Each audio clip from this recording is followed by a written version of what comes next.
Hey everybody, Steve at Benford Guitars here. Well, I got a different project that I'm going to be starting here. I got one of these StewMac Mini T guitar kits.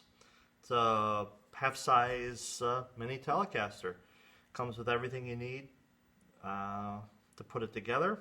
All electronics, hardware, everything. And I'm going to go way overboard on this. I'm going to pretty much get rid of everything that it came with. I'm going to put a new top on it. This is just a solid mahogany body. Looks like a maple neck, rosewood fretboard, and unshaped headstock.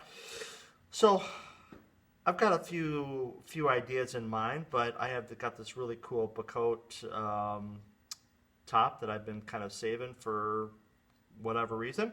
So I think I'm going to sand the top of this down, reduce its thickness by the thickness of the top, retop this thing, make it a rear route electronic, so I'm going to get rid of the pickguard. Probably change out the hardware to black hardware. I've got a nice set of a hot stacked Seymour Duncan P90 I'm going to put in the neck, and then a hot stack noiseless bridge pickup from Duncan I'm going to put in the bridge. I got some Graphtec ratio tuning machines I'm going to put on there. I'm going to change out the bridge to a Wilkinson compensated saddle. I might refret it. I'm going to change out the inlays for sure. I think I said all black hardware.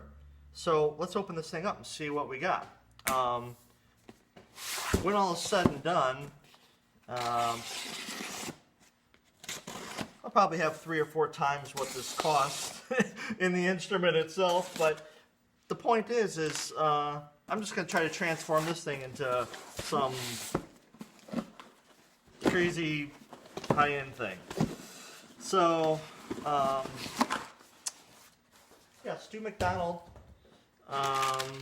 This is some other stuff that I got from them.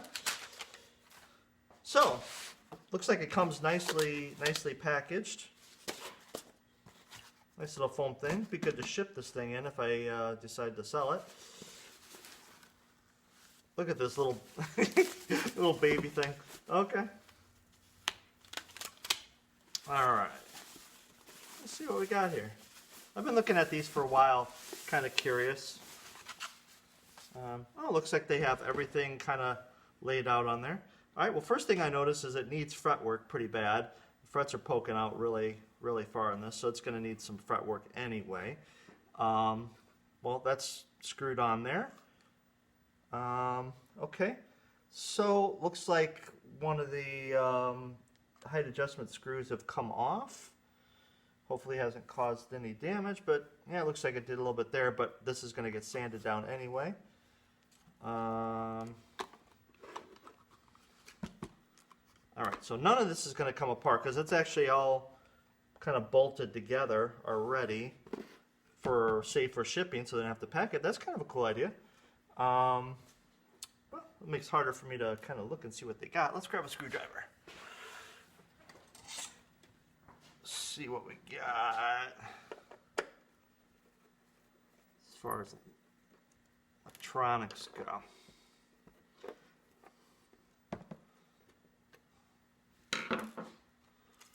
Okay.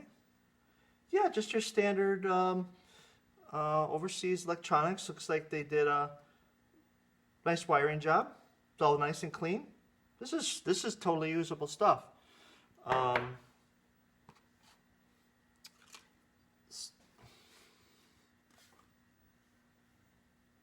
Very nice mahogany body.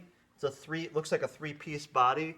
It's probably hard to see, but there's a seam here, a seam here. So they glued it together evenly, so we don't have an offset piece of wood there. The grain from the top, it's pretty visible. This is obvious. This is a different piece. This one isn't as obvious. On the back, yeah, you can see it, but it's actually it's not bad. Not bad at all. Actually, this neck it's not maple, it's mahogany. I don't know if I realized that or not. Well, that's kind of cool. So overall, I don't see any like rough sanding marks or anything like this. Looks like a decent quality kit. compared to some other things. Like I said, there's some fret issues, but you know, that's to be expected with really any guitar, especially this time of year. Let's see what else we got. Looks like a package of stuff. Nice little zip pouch here. Let's see what else we got in here.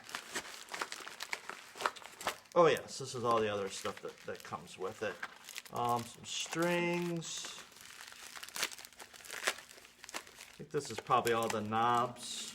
Nope, the knobs are in there. Oh, these are the tuning machines.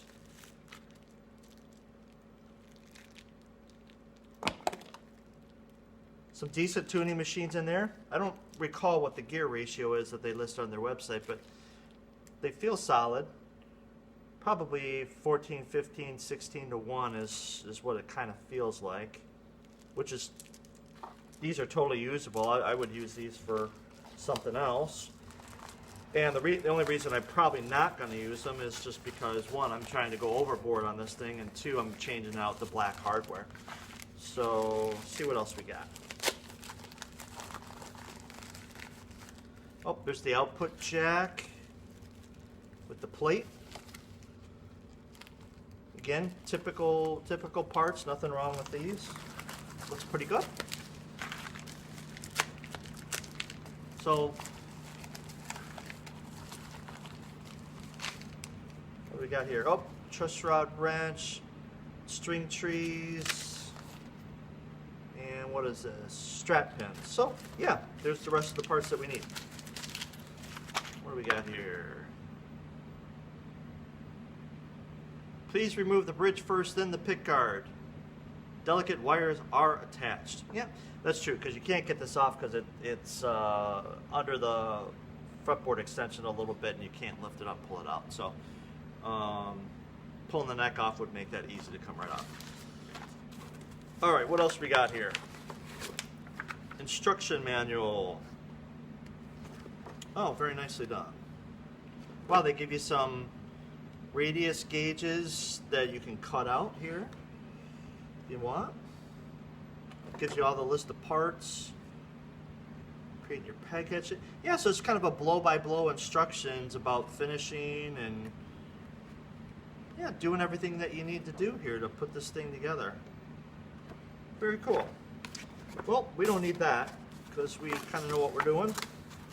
Plus, even if I didn't, I'd probably wing it anyway. So far so good.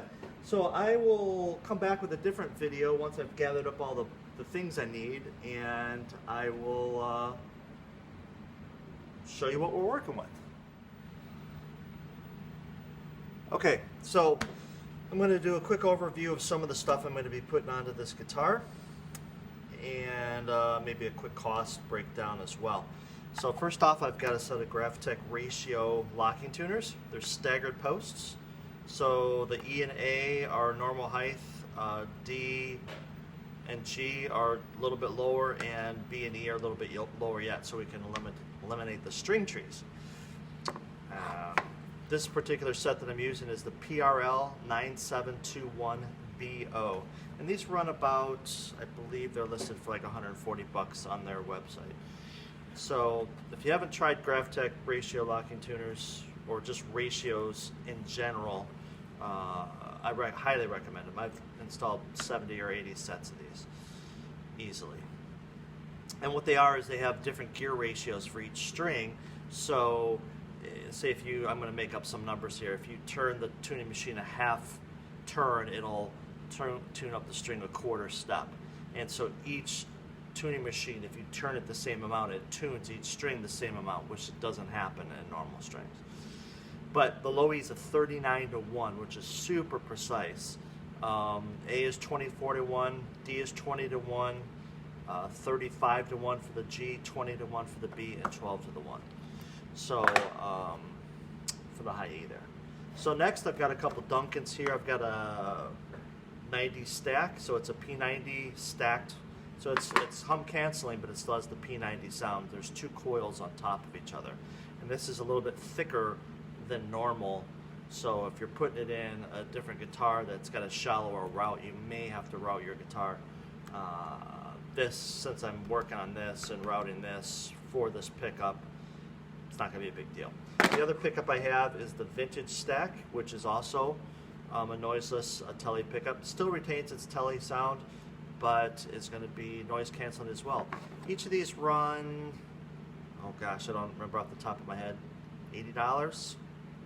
So we're about $140, $160. So we're about $300 so far. Wilkinson compensated brass saddles, nothing special here. Decent bridges. These run about $20 to $30. Electro socket jack cup, about $5. And I'm not going to be using the neck plate that came with it. One, it's chrome, and two, this guitar's got a pretty clunky heel, which I never like.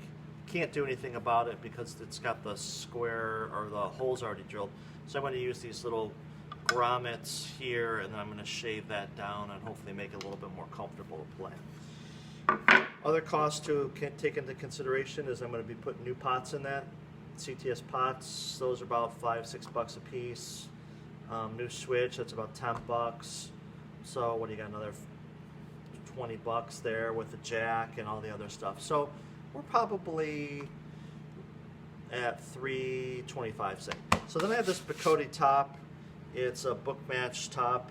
I had a board, cut it in half, glued it together, and sanded it. I've had this around. I don't recall what the cost is. It runs about, we'll just say $75.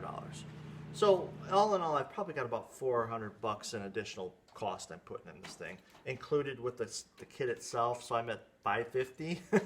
So I'm putting a little bit of money into this thing, but again, it's for the fun of the project, and it's going to be super cool. But I'll wipe some finish on this, and you'll see how the rich blacks and golds come out of this. It's great. It's going to be beautiful. It smells good too when you cut it. So there's that. Next up, I'm going to be laying out this on the guitar, and I need to cut it out and glue it up there. So stay tuned for that.